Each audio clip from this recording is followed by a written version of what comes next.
어제까지 멀쩡하던 사람이 오늘 아침에 없어집니다.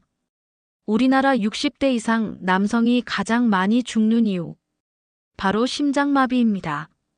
더 무서운 건 병원 가기도 전에 절반이 세상을 떠난다는 것이죠. 하지만 단 3가지만 알면 살 수 있습니다. 오늘은 생명을 구하는 이야기를 해드리겠습니다. 지난주에 우리 동네 72세 박성수 할아버지가 그랬습니다. 평소에 정말 건강하신 분이었거든요.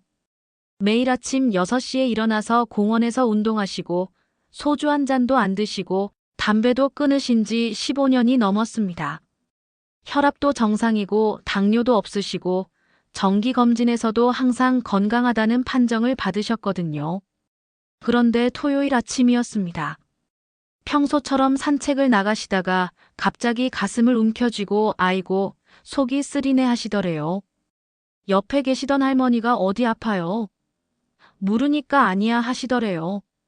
어제 저녁을 잘못 먹었나 봐 하시면서 집으로 돌아가셨대요.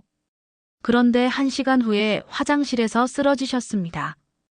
119가 와서 병원으로 모셔갔지만 결국 돌아오지 못하셨죠. 의사 선생님이 그러시더래요. 만약 처음 가슴 아프다고 하실 때 바로 병원에 오셨다면 충분히 살릴 수 있었습니다. 이게 바로 심장마비의 무서운 점입니다. 아무리 건강해 보여도 아무리 관리를 잘해도 갑자기 찾아옵니다. 심장마비는 심장에 피를 주는 관이 막히는 병입니다. 마치 집 수도관이 갑자기 막혀서 물이 안 나오는 것과 똑같습니다. 그러면 심장이 숨을 못 쉬어서 죽기 시작하는 것입니다. 우리 몸의 엔진인 심장이 멈추는 것입니다. 그래서 이렇게 무서운 것이죠. 더 충격적인 사실은 치료를 제때 받아도 10명 중 1명은 못 살린다는 것입니다. 병원에 못 가면 그 확률은 몇 배로 높아지고요. 혹시 여러분 주변에도 비슷한 분이 계시다면 이 영상을 꼭 공유해 주시기 바랍니다.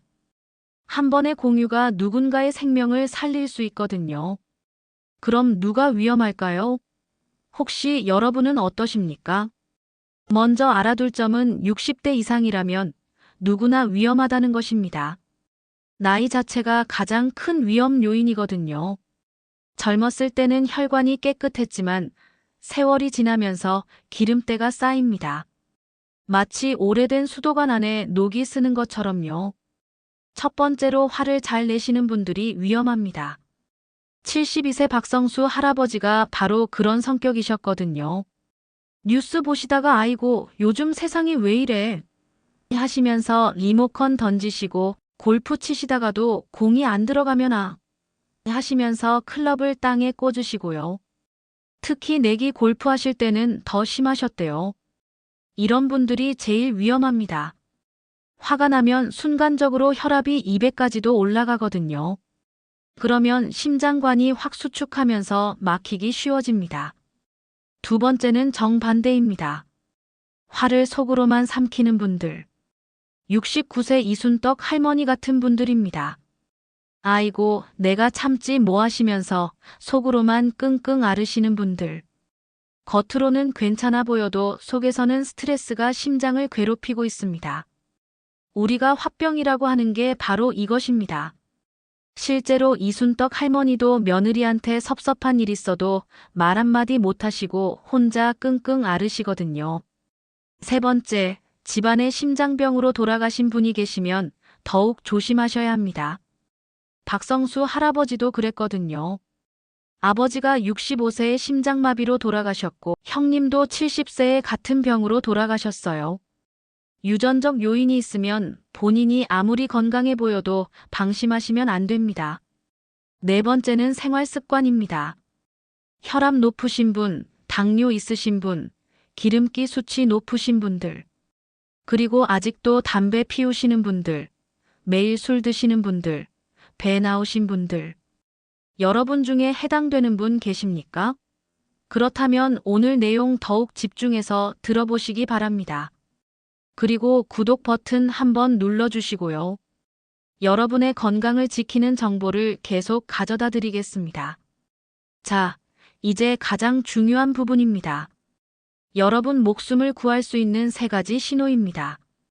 이것만 제대로 알고 계시면 박성수 할아버지 같은 안타까운 일을 막을 수 있습니다.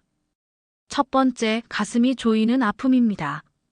박성수 할아버지가 쓰러지시기 전에 마치 누군가가 내 가슴을 꽉 쥐어짜는 것 같았다고 하셨다더군요. 일반적인 아픔이 아닙니다.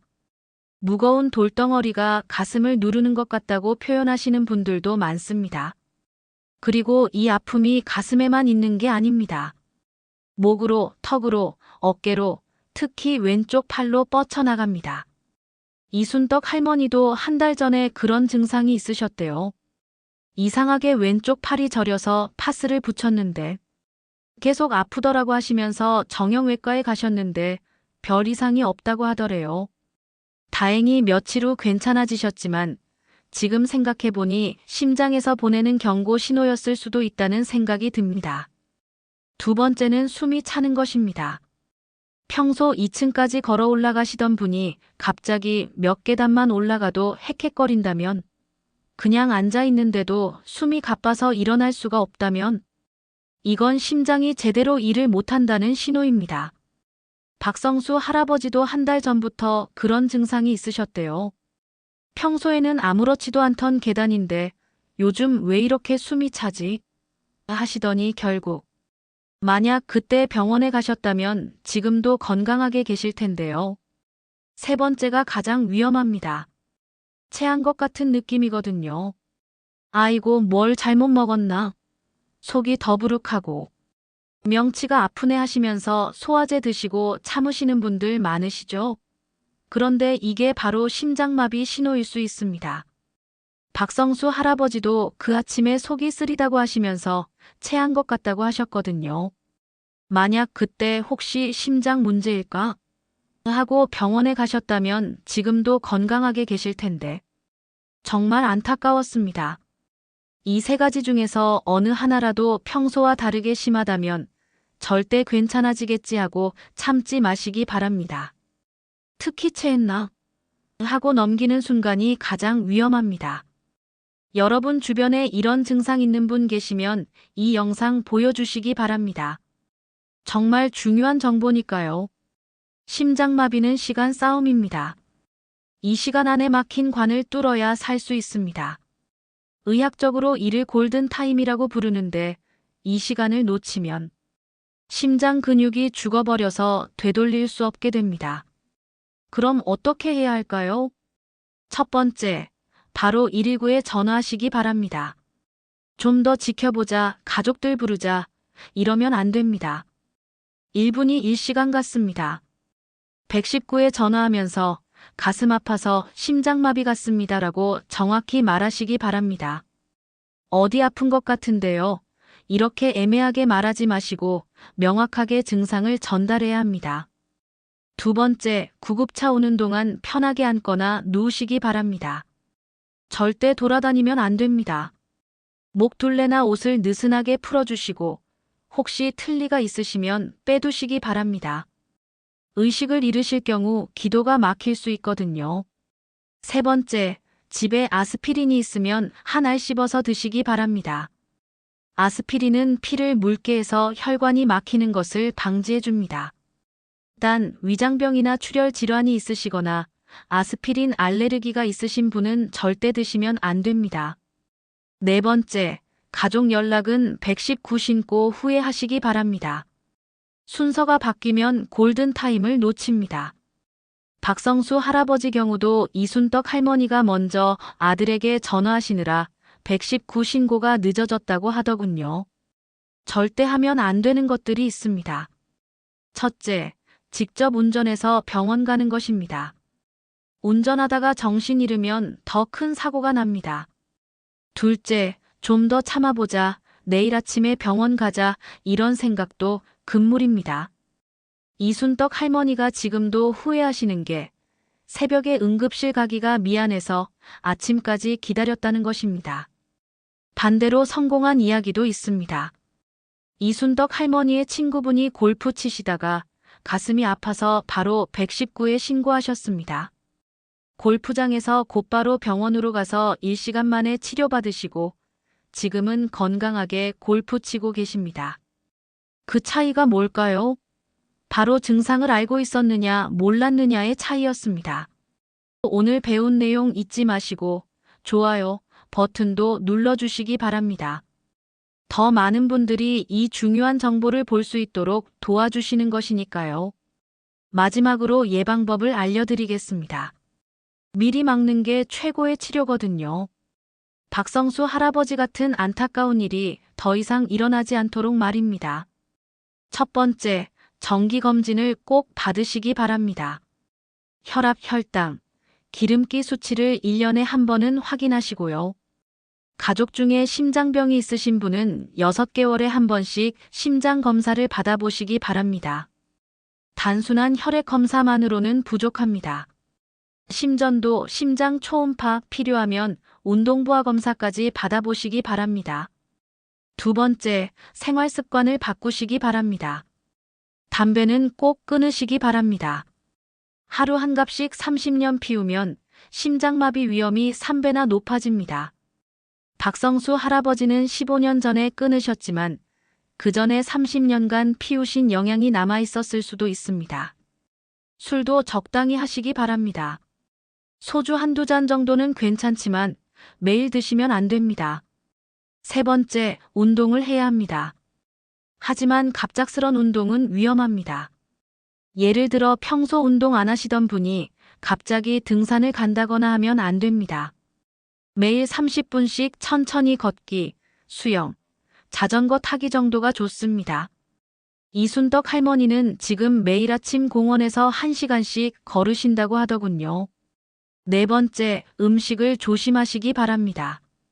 짠 것, 기름진 것을 줄이시고 신선한 채소와 과일을 많이 드시기 바랍니다. 특히 오메가3가 풍부한 생선류도 좋습니다. 박성수 할아버지는 평소 짜게 드시는 편이셨다고 하더군요. 다섯 번째, 화 조절이 제일 중요합니다. 화를 잘 내시는 분들은 심호흡을 해보시기 바랍니다. 속으로 참기만 하시는 분들은 가족, 친구들과 대화를 많이 나누시기 바랍니다. 내 얘기 누가 들어줄까 생각하지 마시고 먼저 마음을 열어보시기 바랍니다. 이제 정리해 보겠습니다. 심장마비 3가지 신호는 가슴 조이는 아픔, 숨차는 것, 체한 것 같은 느낌이었습니다. 이 중 하나라도 의심되면 바로 119 신고하는 것 잊지 마시기 바랍니다. 예방을 위해서는 정기검진, 금연, 적당한 술, 꾸준한 운동, 건강한 음식, 화 조절이 중요합니다. 여러분 주변에 60대 이상 어르신들 계시죠? 이 영상 꼭 공유해 주시기 바랍니다. 여러분의 작은 관심이 누군가의 소중한 생명을 구할 수 있습니다. 그리고 구독과 좋아요도 잊지 마시기 바랍니다. 여러분의 건강한 노년을 위해 앞으로도 좋은 정보 계속 가져다 드리겠습니다. 댓글로 궁금한 것도 남겨주시고 경험담도 들려주시기 바랍니다. 바로 지금이 우리의 전성시대입니다. 다음에 또 만나요. 감사합니다.